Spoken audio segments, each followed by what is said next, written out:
Venom is the only Spidey franchise that Sony hasn't completely ruined in recent years. We had Morbius, whatever the hell Madam Web was, and this upcoming bomb, Kraven the Hunter. Those are all rants in of themselves for another day, but if they do this to our favorite Lethal Protector with this third installment, I will throw my PlayStation through a wall, dude. I've always said that Venom 1 was a game-changing 2004 superhero movie that just happened to come out in 2018.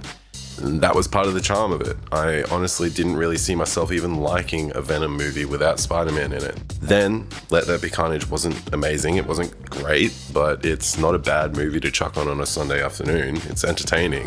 And Carnage is just a really cool antagonist to Venom. The issues that come from this new trailer for Venom 3 are just basically me being confused.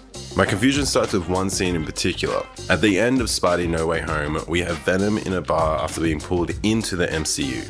The MCU and the Venomverse are strictly different universes. As he gets zapped back to the Venomverse, he leaves a little bit of goop behind in the MCU, setting up a future Tom Holland / Venom adventure. So explain to me why Chiwetel Ejiofor's villain character is then scooping up that bit of leftover goop. There is even the same bartender in the same outfit with him as he is collecting this Venom sample. There are 3 possible explanations I can think of, and all of them are equally stupid.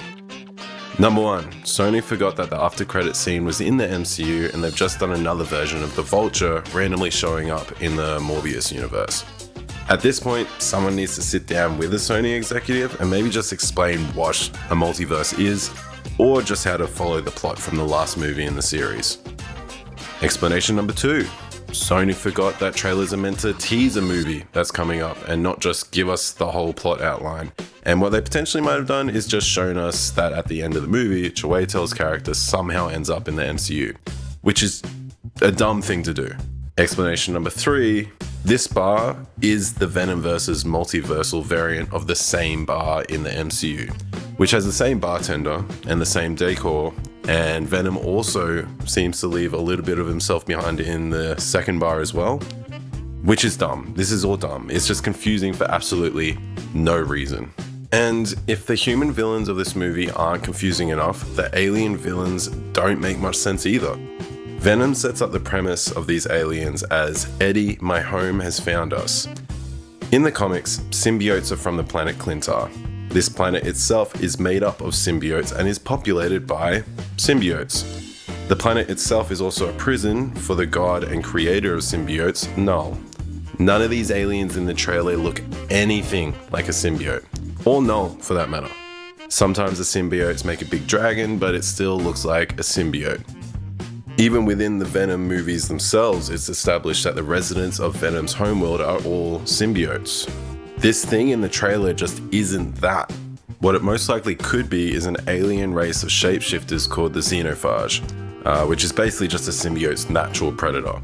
They literally showed up for like a 3-issue miniseries in 1996 called Venom The Hunted, so you're forgiven if you've never heard of these characters before. So yeah, instead of Null, we're getting these guys, which sucks.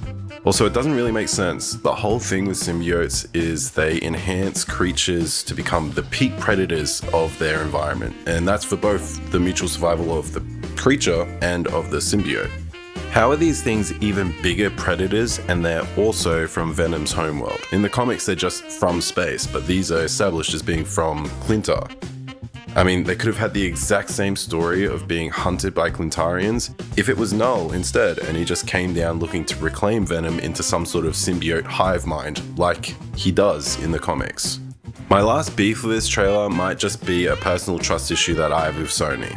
They have the actor from the Amazing Spider-Man films who played the Lizard in that van scene from the trailer, and I just don't trust that they know what their audience wants. I don't trust that they're not going to make this the Lizard, which we don't need at all. There's also a rumor going around, and this is purely a rumor, that the kid in that van scene from the trailer is a young Peter Parker, which is just exactly what happened in Madam Web, where she met a baby Peter Parker. It was unnecessary and stupid, and they don't need to put a young Spider-Man in all of these movies. The perfect way to end this series would have just been to have Venom's most influential villain of recent years, Null. Whatever they're doing in this bar scene in the MCU crossover, it's confusing. They don't need to have the actor who plays the Lizard to show up, and I just don't trust that this isn't an alternate reality Lizard. I mean, if that is the case, it's dumb. And if they even make a reference to him being a lizard in any way, I'm going to scream into my popcorn, probably. I mean, listen, I will happily be proven wrong on all of this when the movie comes out. If we get a disappointing ending to an otherwise enjoyable franchise, however, Sony needs to have these Spider-Man rights stripped away from them.